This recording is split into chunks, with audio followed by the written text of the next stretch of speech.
सियासत में और समाजी खिदमत के लिए वक्त हुए और 1956 तक अपनी मौत तक भी वो इसी मैदान में जमे रहे। बाबा साहब ने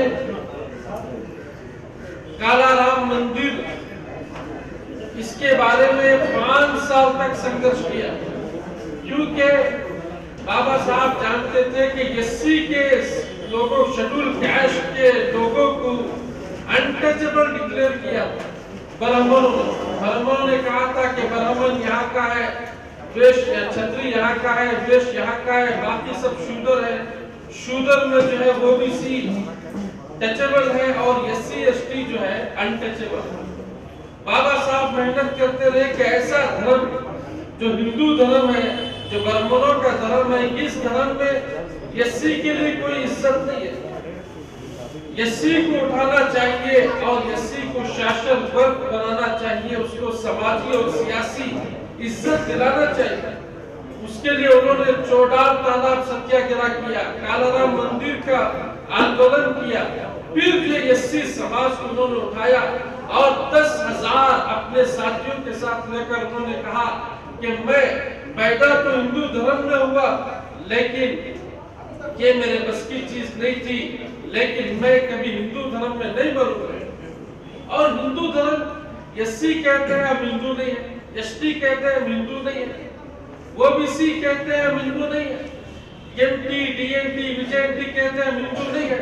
तो फिर हिंदू कौन है?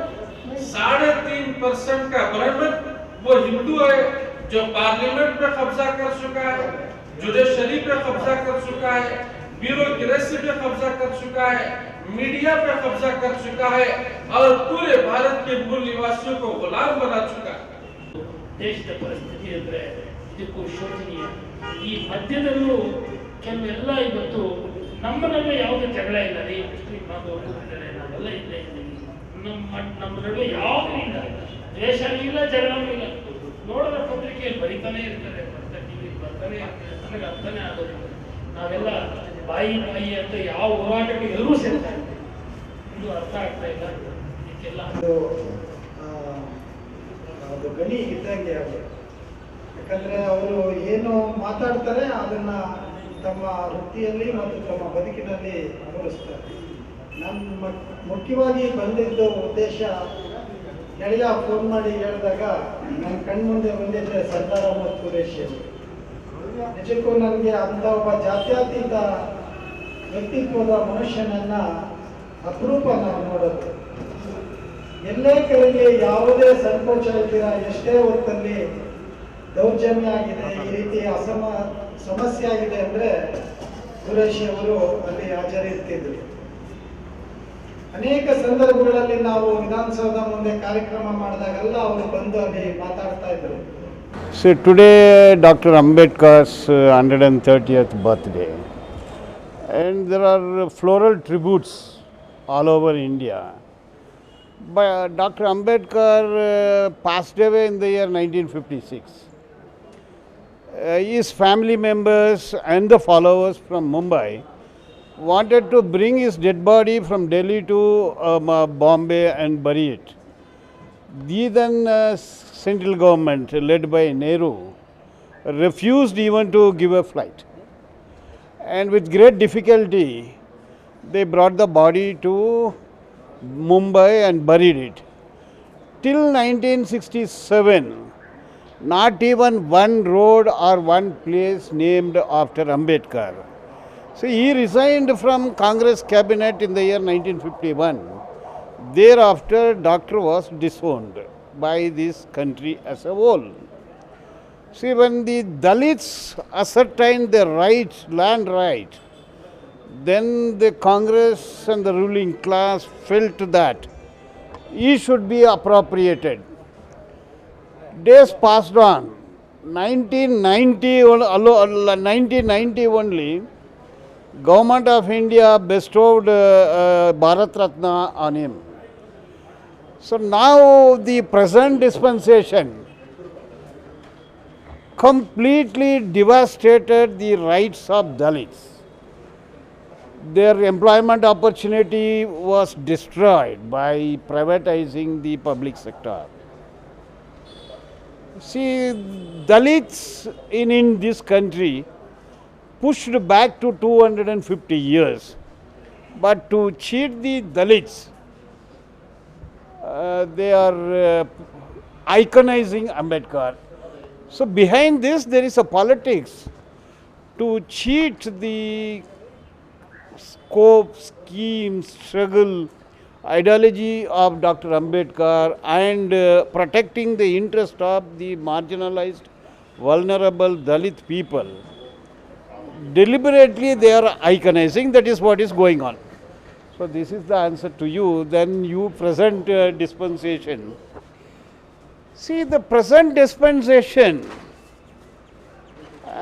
see, there are two headquarters. One is Nagpur, the Sangh Parivar or Kavi headquarter, Brahmanavada, Manuvada, Jativada, Komuvada. Either this headquarter is in Nagpur, corporate headquarter in New York. It is a combination of New York corporates and Nagpur Kavis. See, traditionally corporate is against democracy. Corporate is against equality, fraternity, liberty, democracy. At the outset, the corporate and Kavi are against human dignity, human living. So it's a very bad combination. Now everywhere you see attack on minorities, deliberate. Attack on Dalits, attack on backward class. Whomsoever speak, raise their voice of dissent is being throttled. बिस्मिल्लाहिर्रहमानिर्रहीम नहमदुहु नसल्ली अला रसूलिल करीम। आज बहुत ही खुशी और मसरत की बात है कि पहला रमज़ानुल मुबारक पहला रोज़ा 2020 पर 1 के इमसाल का ये पहला रोज़ा Tipu Sultan tiger Kannadiga education and charitable trust, Tipu Sultan united front, Bahujan Samaj Morcha और दलित अक़लियत तंजीमें, डॉक्टर बाबा साहेब अम्बेडकर से जुड़ी हुई तंजीमें और जितने भी समाजी इंसाफ के लिए खिदमत गुज़ार तंजीमें, तमाम ने यहाँ पर एक ख़ूबसूरत अनोखा एक प्रोग्राम का इनेकाद मुनक़िद किया। इस प्रोग्राम में ख़ुसूसी तौर पर हाई कोर्ट के सीनियर वकील श्री बालन सर और अम्बेडकरवाद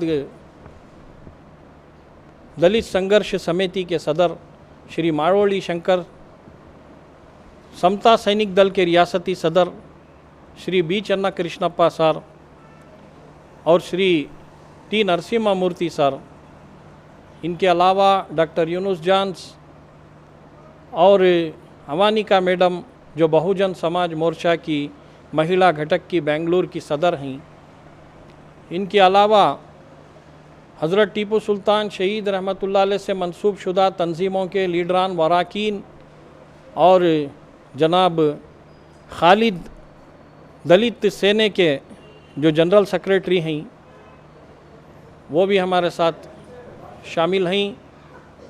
तमाम तंजीमें हिंदू, मुस्लिम, सिख, ईसाई ऐसे तमाम अहबाब को, तंजीमों को यहाँ पर जोड़कर डॉक्टर बाबा साहेब की 130वीं जयंती, यौम पैदाइश और क्रांतिकारी श्री बापुले की 190 पर 4वीं यौम पैदाइश जयंती का इनाकाद अमल में आया। इस एस फंक्शन हॉल में एक अनोखा, एक निराला प्रोग्राम जहाँ पर हर कौम व मिल्लत के समाजी खिदमत गुज़ार तंजीमों के लीडरान, सेक्युलर लीडरान और फ़िरक़ा परस्त फस्ताई क़ुव्वतों के ख़िलाफ़ हमेशा आवाज़ उठाने वाले अनथक लीडरान व कारकुनान यहाँ पर इस इफ्तार पार्टी में शामिल हुए, इस प्रोग्राम में शामिल हुए, इस प्रोग्राम को कामयाब बनाया। ये प्रोग्राम जो है कामयाब रहा। इस प्रोग्राम में खुसूसी तौर पर यह पैगाम दिया गया कि चाहे फ़िरक़ा परस्त फ़स्ताई क़ुव्वतें जितना भी ज़ोर लगा लें, हिंदू, मुस्लिम, सिख, ईसाई ये जो आपस में मिलकर भाई भाई की तरह जी रहे हैं, ये कौमी यकजहती, ये तहज़ीब, ये तमद्दुन, ये मजहबी रवादारी, ये प्यार मोहब्बत, ये अख़ुवत, इसको ख़त्म नहीं किया जा सकता, इसको मिटाया नहीं जा सकता। ये हमारा मुल्क हिंदुस्तान, जिसे अल्लामा इक़बाल ने सारे जहाँ से अच्छा हिंदुस्तान हमारा, हम बिलबुले हैं इसके, ये गुलसिता हमारा। मज़हब नहीं सिखाता आपस में बैर रखना, हिंदी है हम, वतन है हिंदुस्तान हमारा, ये पैगाम दिया है।